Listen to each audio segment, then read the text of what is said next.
So let's just walk through the timeline. I want to go through this timeline because the timeline matters. And actually, well, a lot of this stuff matters. And this whole thing is really, really pissing me off. Hashtag timeline matters. Right. I'm good at the hashtags. All right. So these are all just going to be still images. So as you know, there's the riots happening in Kenosha. We've actually seen businesses burn. Days and days of riots, businesses burning down. Like literally, there was a video. I don't know if you saw it, of like some guy holding back tears, like his 40-year-old family business was totally destroyed. Yeah. Just horrible stuff like that, right? I mean, horrible stuff going on. So this guy, Kyle Rittenhouse, he lives in Illinois, and from his background, you can see that he's clearly like Blue Lives Matter kind of guy, which, I don't agree with those politics, but fine. It's fine. He has politics. That's okay. And he did something which I think is kind of noble as a cause. He saw the businesses burning down and people's lives getting destroyed, and he was like, I'm going to go help defend the businesses. I'm going to go help. Now, the media is painting this as like, he was just looking for trouble, showing up with his AR-15. Well, you've been busing BLM people from city to city and Antifa from city to city for decades. So, stop whining about he's just looking for trouble. He went to help. And actually, he did help, which we'll get into.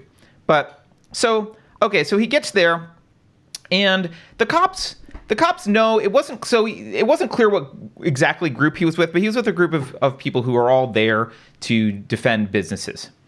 And at the beginning, they're like talking to cops, and this is just an image, like, because the left doesn't like this at all. This is a cop throwing some water out to the group. Kyle's actually over here in this picture somewhere, but the rest of the group is over here, and the cop's throwing some water out at the beginning, saying like, hey, we appreciate you guys. So the cops actually say, we appreciate you guys, we really do. And then they tell them, don't be on the street, and you're civilians, and this street is only for law enforcement, whatever. So that happens. So then the guy gets interviewed by someone. That's Kyle Rittenhouse.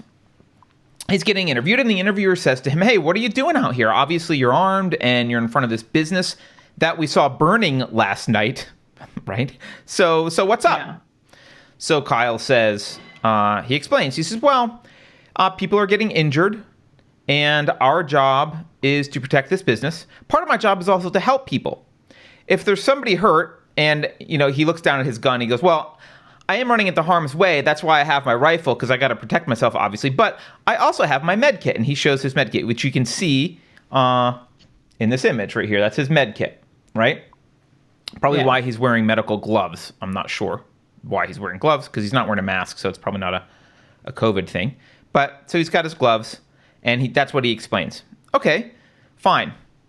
So then, actually, he does help a rioter. A rioter gets injured, injures their foot, gets hit by a projectile. And these images are kind of hard to see, but this is the rioter who's hurt and the rioter's friends helping the person out over here. But they're walking towards Kyle, who's standing right here. I know it's very blurry. He's standing right here. It's a shame because it's behind a dumpster. You can't really see. But he's yelling out, I'm an EMT. If you're injured, come to me. And so the rioters bring their injured friend to Kyle, who helps them out. So this is what he's doing so far at this rally. Okay, or at this riot. I don't say rally. Okay, so the night progresses. Oops. I actually don't have an image of the next one, so maybe we'll back up. So the next thing happens is there's this crowd confrontation. And it's, the standard kind of thing, all the rioters getting in people's faces and screaming at them and yelling. Now, this is not the kind of thing where I hate when the narrative is like, well, there's two sides yelling at each other. Kyle and his cohorts here, they're not in other cities. They're not coming to Kenosha last week They're not wandering around with their AR-15s looking for trouble. They're here only in response to rioters. That's why they're here. The rioters are the instigators on the whole scale, right? So these guys aren't running around picking fights with rioters. They're standing in front of businesses trying to protect them, and it's the rioters who are picking fights with them, of course, because that's what they do. So during this crowd confrontation, one guy named Joseph Rosenbaum, who's obviously very angry, he's yelling at Kyle, at Kyle's group, not Kyle specifically, and he's yelling, "Shoot me, N-word, shoot me, N-word." That's what he's screaming. Now, it turns out that Rosenbaum has a background. By the way, I've verified these independently. When I say someone has a criminal background, I myself did the search for looking for the case files in the DA's office and verified the information. I'm not going off of Twitter. I'm not going off of screenshots. I looked it up. So, this guy was convicted of a Class 3 felony for child sex abuse. Rosenbaum. It matters. Oh. It matters. I will explain why it matters, because I'm trying to get you to understand what's going on for Kyle this evening, right? So this guy, he's a registered sex offender. We don't know what the crime was, but the Class 3 requires either it was a child 12 or under, or he used force or drugs in a rape. So, not a great character. Clearly very angry, screaming at people. Okay, that's Joseph Rosenbaum. So that's what's going on. So, the next video that we see, because obviously not everything's videoed. The next video that we see, this is a screenshot from it. And I'm going to walk you through it because I know everything's pretty blurry. It's actually better to watch the video, but even then it's not. There's a couple of different angles. It's still not great to see. This figure right here is Kyle. This figure right here is Rosenbaum. Rosenbaum has thrown this object, which is hard to tell that it's an object, but if we played the video, you'd see. This is an object that Rosenbaum throws at Kyle. What's happening right now, and a few seconds before this, you see that Rosenbaum is chasing Kyle into this parking lot. Kyle comes from this lower right here, and he'll end up behind this car going this direction, running away from Rosenbaum, who is attacking him. Now, there were reports that what he threw was a Molotov cocktail. I looked at the video. It doesn't look much like a Molotov cocktail. It does look like maybe it was a bag with a brick in it. Something was heavy in it because he threw it. It wasn't like, if you throw a plastic bag, it just kind of stops because of air friction and it doesn't have enough. Right. Doesn't have any, these too low density. But so it didn't stop. So he threw it. Maybe it had a brick or something heavy and he's throwing a bag. I don't know what he did to Kyle beforehand. And full disclaimer, I don't know if Kyle did anything to him beforehand, but based on what we've seen, we don't have evidence that Kyle did anything. But we do have evidence that this guy's pursuing Kyle. He was screaming at them beforehand. He's singled out Kyle. He's chasing Kyle into the parking lot and throwing heavy objects at him. Now, shortly after this moment here, and I've looked at a couple different angles of this. You guys can go watch the videos if you want, but there is a first shot that I hear, but I'm not 100% sure, but I'm mostly sure that it's not Kyle. It could be Kyle, but he seems to be, when that shot is fired, he seems to be running away, not facing Rosenbaum. Rosenbaum appears to be unfazed and just kind of continues chasing, so it kind of seems like it's a shot from somewhere else. I'm not totally sure. Maybe Kyle mistakenly shot while he was running and shot on the ground in front of him. I don't know. But I don't know where that shot comes from. It doesn't hit anyone. Nothing happens. So there's a shot. But Rosenbaum is unfazed by this, so he doesn't think he's getting shot at, if he is getting shot at. And he's upright, and he's continuing to chase after Kyle. And he's closing in on Kyle. Now, Kyle's movements get obstructed because what you can't see in this image is there's a bunch of cars back here. It's a parking lot. So Kyle ends up kind of stuck against a bunch of cars. And he has to go in between a few cars to escape. And Rosenbaum is kind of pursuing him into the parking lot. So now at this point, I don't want to state the obvious, but when you are armed, you cannot let someone knock you unconscious. You cannot get into a fight. You need to shoot. You don't attack someone with the firearm, because They can't afford to get in a fist fight with you. This isn't like, let's have a kerfuffle and get a beer afterwards. You can't have a fist fight with someone with a firearm. They're going to shoot you, and they should shoot you because they don't know who you are. They don't know what your intentions are. You've indicated that you're violent. You're indicated that you want to bring force into the situation. Maybe you'll take your gun. Maybe they'll take your gun and go hurt other people or shoot you. You can't get into a fist fight if you have a firearm. So Kyle, probably knowing he can't get into a fist fight if he's got a firearm, about 1.5 to 2 seconds after that, the weird shot that I mentioned, you hear a volley of 4 more shots, and you see Rosenbaum go down in between 2 parked cars. He was chasing Kyle through the parking lot. In between 2 parked cars, Rosenbaum goes down. You later hear a volley of about 3 more shots. I don't think those were Kyle either, but they might have been. But based on his movements and what you're seeing around it, I'm not sure it was. I don't think it was Kyle, but it might have been. Anyway, it appears that Kyle had actually circled around, run behind a car, and he circles back, and he comes back out from behind the car, and he looks down on the ground, and he sees that Rosenbaum is down. Okay, so what does he do? You want to guess what he does, Beverly? Does he go for the headshot? Help him out? What? Does he try to help him out? Kind of. The first thing he does is he pulls out his phone. Not sure whether it was 911 or not, but he pulls out a phone and you can hear him say, "I just shot somebody."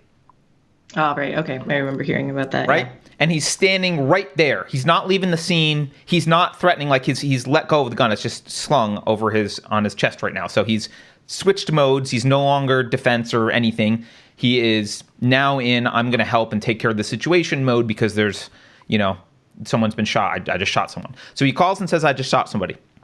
And he's staying on the scene, presumably maybe to help for medical or to wait for other medical to arrive. However, he doesn't stay there for long because a crowd of the rioters start to form and turn on him to attack. And he recognizes that, oh crap, these people are going to come after me, right? So what does he do? Yeah. Does he start shooting them? No. He turns around and he runs away. Where does he run? Well, he runs towards the police, which we'll get into in a minute. He runs towards the cops. He doesn't run into the back alleys or get away or whatever. He runs back towards the cops. He's not threatening anyone at this point. He is not pointing his weapon at anyone. He's literally just like, I got to run away, right? I shot someone. I'm sure he thinks it was in self-defense. I agree with him. It was in self-defense, it precluding any other information that hasn't come out. And so he's running away. Now, one of the people filming this yells, "The dude running did it!" And he's pointing at Kyle. That dude shot him. That N-word just shot that dude, right? And so then you have the crowd forming. Now there's a freaking crowd coming after this guy. They're yelling, "Let's get him!" You can almost see the pitchforks and torches, right? Let's get him. They want to go attack him. So now the chase starts, right? And you've got an entire chase after this poor guy, and you hear people yelling, "Get him! Get that dude! Fuck him!" And you see someone run up from behind him and hit him in the head. He stays on his feet. He runs a little bit more. You hear them yell, "Get his ass!" Right? And then he ends up tripping and falling on the ground. And this guy, here's Kyle on the ground. This guy runs up full speed, kicks him in the face. Right? Okay. This guy, by the way, got away with it. He just left. He runs, kicks him in the face, and keeps going. This guy back here holding the skateboard, this guy's name is Anthony Huber. Anthony Huber, he runs up with his skateboard and beats Kyle over the head with his skateboard. And during the hitting of Kyle with his skateboard, he has to step over Kyle and gets tangled in Kyle, right? So he hits him with the skateboard. And then as he's pulling the skateboard away, presumably to hit him again, or who knows what he's going to do, Kyle's trying to get himself back upright, back into the fight to protect himself. As he's running away, Kyle is able to shoot him. Here's another pic. This is Kyle. This is the skateboard dude having just been shot. So the skateboard dude hits Kyle over the head with a skateboard. Kyle sits up and is able to shoot the guy once. He just shoots him once. And this guy collapses over here. This guy's name is Anthony Huber. Yeah. Now we're supposed to believe that Kyle is on a killing rampage, right? This is some horrible, he's been referred to as a mass killer, mass murderer. He sits here holding the weapon, having just been beaten, pointing at this guy who, by the way, it's hard to see, but in his left hand is a firearm. This guy is holding a pistol. Maybe it's his right hand. Oh. Right hand. He's holding a pistol. It's his right hand. Kyle does not shoot him at first. The guy's standing there. He hesitates. Kyle doesn't do anything. There's actually someone standing behind this guy with their hands up. Kyle doesn't shoot him. Kyle doesn't shoot anyone else. Until this guy then decides to lunge for Kyle and try and grab his gun, at which point Kyle does what? He pulls the trigger. Shoots him. Yes. He shoots him, hits the guy in the arm. Okay, this guy's name is Gage Grosskreutz, whatever. Now, incidentally, I want to pull this up. I forgot to do this before. Anthony Huber also has a criminal record. This is the Wisconsin court documents. Anthony Huber was a skateboard dude. Second-degree reckless and dangerous safety, use of a deadly weapon, domestic abuse, strangulation and suffocation, domestic abuse, false imprisonment, domestic abuse, use of a dangerous weapon, domestic abuse, battery, domestic abuse, use of a dangerous weapon, disorderly conduct, domestic abuse, use of a dangerous weapon, disorderly conduct, domestic abuse. So that's the skateboard dude. There is also people claiming that this Gage guy has a criminal record as well. I looked it up. I don't really count him as having a criminal record. He does have a history, but it's all that's nonviolent. It's stupid things like loud noise complaint or not paying, or he was driving with a suspended license or stuff, or fine. So, but he is holding a pistol, and Kyle doesn't fire at him until he lunges and tries to take the weapon. So I look at this. And I look what happened to Kyle, and I say, this guy exercised a massive amount of restraint. He's got an angry mob chasing him, trying to kill him, beat him, whatever they're doing. There are other people with weapons, like that guy had a gun, Grosskreutz, or however you say his name. He had a gun. You hear other gunfire. Like, people have weapons. Kyle's not shooting them. Kyle's not doing anything. He only shot at the people who were attacking him. So anyway, when he's done with this, he shoots this guy, and in the arm, that guy runs away, screaming, probably because his arm hurts. After he does this, so he gets up, he's got the gun, he gets up, he just shot this other guy in the arm who had a gun. He turns around and he walks towards the police again. Goes back walking towards the police. You can hear other shots. I don't think... So I heard other shots. I wasn't clear if, he turned around at one point. I wasn't sure if he fired back at anyone, but there was no other injuries reported, so I don't think so, but maybe. But people were shooting. Something was going on. But anyway, he's just making his way back to the cops. That's all he's doing. And he walks back to the cops, and he walks directly to the police officers with his hands up, going back to the police. And you can hear one of the police say, hey, is there anyone injured straight ahead? Now, presumably he's saying yes. You can't really hear because the police was amplified and he wasn't. But I don't think he was detained in that video. So, but anyway, that's the story of Kyle. And that's the story of... So the people that died, the two people that died were the first guy, Joseph Rosenbaum, who I mentioned, and the second guy, the skateboard dude, Anthony Huber. They both died. And the one who didn't die was the one that had the gun. Yeah. Who I said didn't have a violent criminal record. The other two did. So the two that were killed did have violent records. It doesn't mean killing people is okay for violent records, but that's the situation, right? So some violent people attacking. So I just Beverly, here's where the rubber meets the road. Let's take a look at what the media is saying. Anthony Huber. Look at the nice picture of Anthony. The 26-year-old man killed in Kenosha shooting tried to protect those around him, his girlfriend says. Oh, so their source is his girlfriend. Good job, CNN. So they go on and say he was armed with nothing but a skateboard when he spotted an armed person among a crowded street in Wisconsin, but he still ran towards the danger. The armed person was running away. The armed person was running away. He spotted an armed person and ran after them to bash them over the head with a skateboard. That's what he did. Yeah, while he was down, while he fell and was on the ground. Right, while he was down. So his girlfriend says, he pushed me away, blah, blah, blah. They were there in Kenosha, protesting, blah, blah, blah. Police named Kyle. The girlfriend says Huber launched at the armed individual to protect her and the people nearby. There was no protection necessary. He was walking away, not doing anything. There were plenty of armed people. He was on the ground, not doing anything when you hit him over the head with a skateboard. He did a heroic thing. This guy's being painted as a hero. According to a criminal complaint, Huber reached for the suspect's gun with his hand while holding the skateboard in the other. As Huber tried to grab the gun, the suspect pointed at his body and fired one round. Right. I was going to say real quick, the heroic thing part, I like just I understand the using the word thing, but it's just like, okay, explain that heroic thing then. He went and attacked someone who was running away, who had fallen on the ground, and then you bashed in his head. So heroic of you. Right. The whole thing's ridiculous. And he didn't bash him in the head with the skateboard.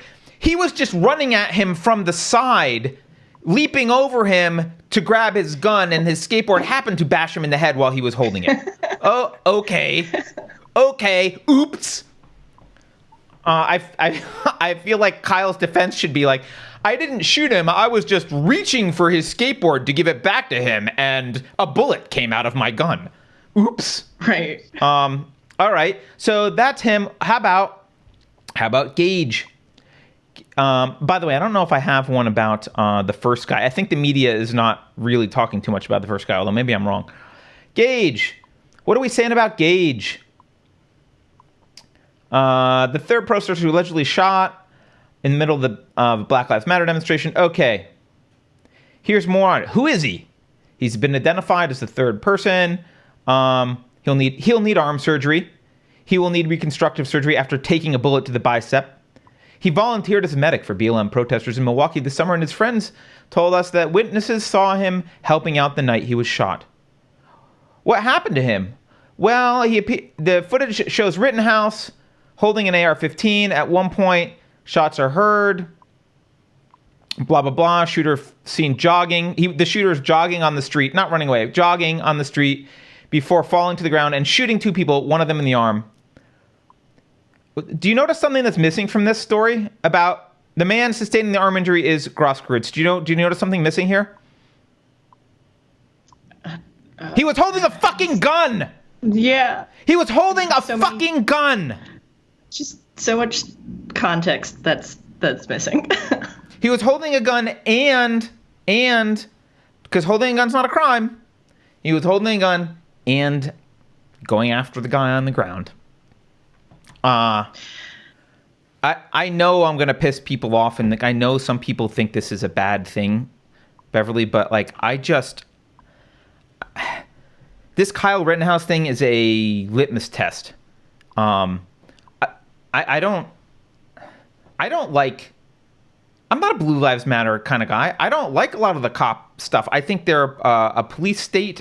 We've got a police state. I think they're overly militarized. I think there's a lot of credibility to the problems with police violence that people complain about. I know better than to believe the narrative that they're all white supremacists out to kill black people. But nevertheless, they are thugs. I don't like the police on a whole. I mean, there's some that are good, but they're mostly retiring.